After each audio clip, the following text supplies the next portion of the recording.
doing okay. Guy could barely put his pants on. But Larry was determined to be there for his team.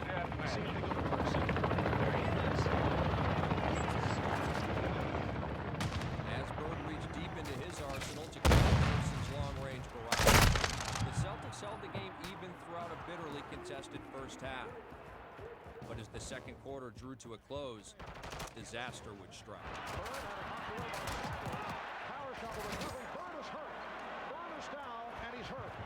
It was a thud when he hit that floor. You heard that boom. The breath went out of that building because they thought that, that was it. He got rocked to the floor as he was going to get that loose ball. When you went at halftime, he was in the training room. So nobody knew anything. Was he going to play anymore or was he all done? As the second half began, Bird in the locker room. And then he lost it in the open floor. The Pacers looked to put them away. They know the leader is not on the court. Someone needs to step up now. Younger, more agile Pacers definitely were in position to win that game. And here comes Curry. All of a sudden, here comes Larry. The savior was back. He's got the warm-up jacket on. Listen to the crowd. I got the sense the Pacers were, and that they thought, holy what's going to happen now? Mid-court outlet goes to Bird. Spots up from 20. Reggie Miller's shot rebounded by Bird, who rips it down for Bird. And he is back in the ball game. From a psychological standpoint, having our leader back on the court gave us a tremendous adrenaline push. In his dramatic return, Bird gave the Celtics new life and added another chapter to his legend. Larry fakes the shot. So Larry Bird is answering the challenge put forth to him, and he's letting it all hang out today. The fans at that point wouldn't let him lose because of what Larry was doing. Bird has to hurry. 5 on the shot clock. The turnaround. You say to yourself, how many times does he drive that spike through your heart with shots like this? But certainly this, out of the pages of Willis Reed. Western closeout, target ball. Eclipsing even a Celtics victory, Bird's stirring performance touched all those who witnessed it.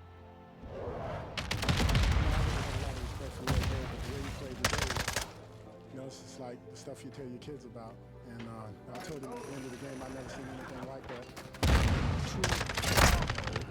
It's courageous and all those other things. And he's a leader. He is a leader of the Celtics. And he will be until he retires.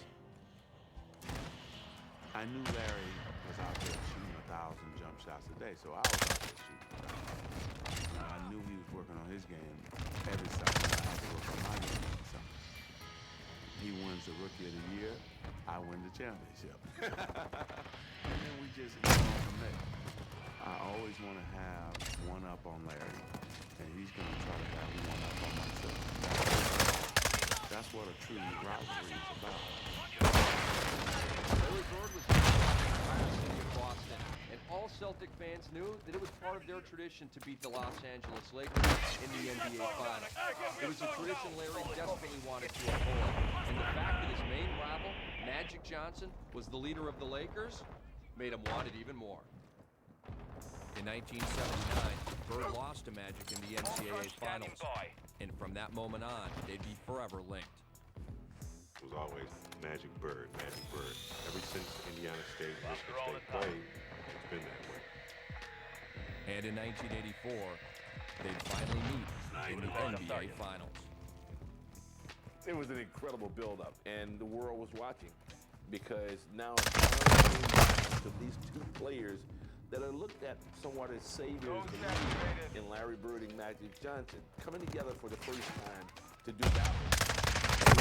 We won the West. So it's like everybody just get ready, sit back, and let's enjoy it.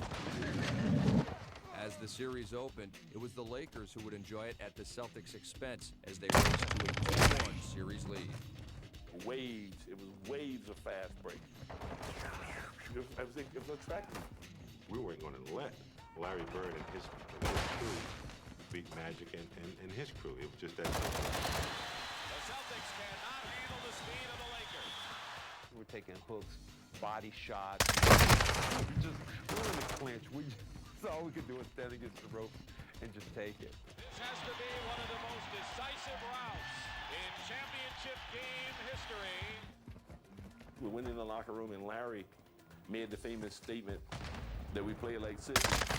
We got some great players on this team, but we don't have the players with the heart sometimes that we need. I was sitting right next to him. And he said in his mad, angry Indiana accent.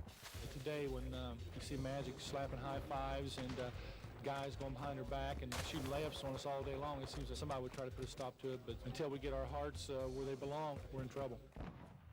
He challenged all of our manhood, and he had never done that before. He said, hey, we need to meet these guys in the parking lot and start the fight out there. This is not the marching down, boys. This is marching on to victory. That's what it is. We got in each other's they said there will be no more layups. No more layups. Slack is the first thing that I open every day. It's my operational dashboard. I can immediately see what's urgent. Without it, I would have to open hundreds of apps. Get 50% off Slack Pro, a more productive way to work.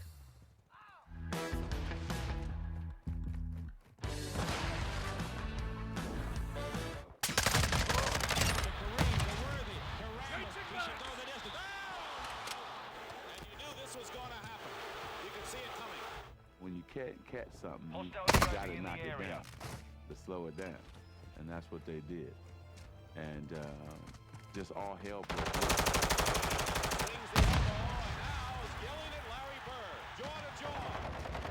Larry and Green got into it, and then Larry was taking the ball out of bounds. Michael Cooper was trying to guard him. Larry kicked it back and kicked it into the stands. It was awesome. It was a great strategy move to take us out of our game. And mentally, we were not there because we were trying to fight them instead of play basketball. With Larry leading the way, Boston would claw their way into overtime. Now it was the Lakers who were reeling, and Larry was ready to deliver them knockout. UAV standing by. Gets it over to DJ. Bird goes right into the pivot. Now DJ holds the ball. Back in the Bird. UAV poising to heel. Recon is online. My goodness! Oh my goodness! Hostile overwatch low in the area. UAV online. Larry Bird said, you might have been one power, but you know what? Here's power. Boston Celtics have even NBA World Championship That's right, we'll come back. Stand by. UAV. Friendly counter UAVs on station.